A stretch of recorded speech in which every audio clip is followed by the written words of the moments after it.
আজকে খরগোশগুলোকে পিছনে যে আমার খালি জায়গাটা আছে, খালি জায়গার মধ্যে এদেরকে রেখে আসবো। এখানে অনেক ঘাস আছে, ঘাসগুলো খাবে। সব কটা খরগোশকে নিয়ে আসবো, এক এক করে নিয়ে আসতেছি। তো এই যে এখানে এই কয়টাকে নিয়ে আসছি, আর বাকিগুলোকে নিয়ে আসবো। আজকে লাভ দিয়ে চলে গেল। ভ্যানিলা মাঝে মধ্যে এদেরকে ভয় পায়, আবার মাঝে মধ্যে এদেরকে অ্যাটাক করতে চায়। তো ওর ক্যারেক্টারটা বোঝা একটু মুশকিল, ওর মন মর্জির উপরে। তো পিছনে গেলে নিয়ে বের হয়ে গেল একটা। তো এগুলোকে খালি জায়গায় ছেড়ে দেবো, যেখানে অনেক ঘাস টাস আছে।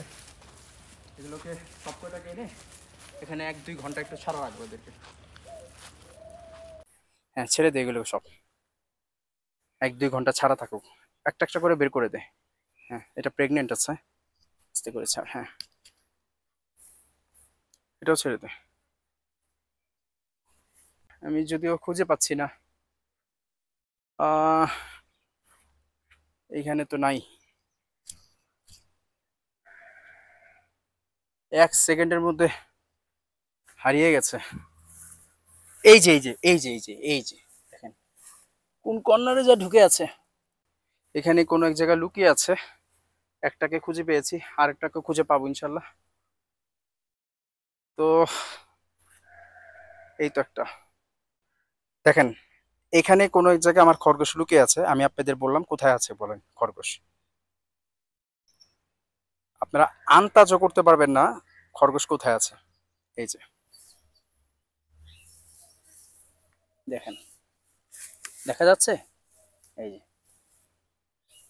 এই এখানে কেন? খরগোশের সবচেয়ে বড় অ্যাডভান্টেজ কি জানেন? শিকারীরা যখনই খরগোশকে শিকার করতে যায়, ওরা এমন ভাবে লুকায় ওদেরকে খুঁজে পাওয়া মুশকিল। এটা হচ্ছে ওদের সবচেয়ে বড় অ্যাডভান্টেজ। আর এভাবেই ওরা নিজেকে সেভ করে ফেলে শিকারীদের হাত থেকে। এই দেখেন, ঘাসের সাইজ কিন্তু বেশি একটা বড় না, কিন্তু খরগোশ আছে এটা বোঝার কোনো মাধ্যমই নেই।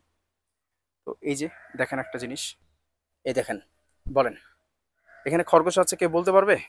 কিন্তু এখানে কিন্তু খরগোশ আছে। এই যে, এই তো লুকিয়ে আছে।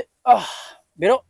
এই যে দেখেন, সাদাগুলোকে খুঁজে পাওয়া যায় না, আর এইগুলো তো গ্রে কালার।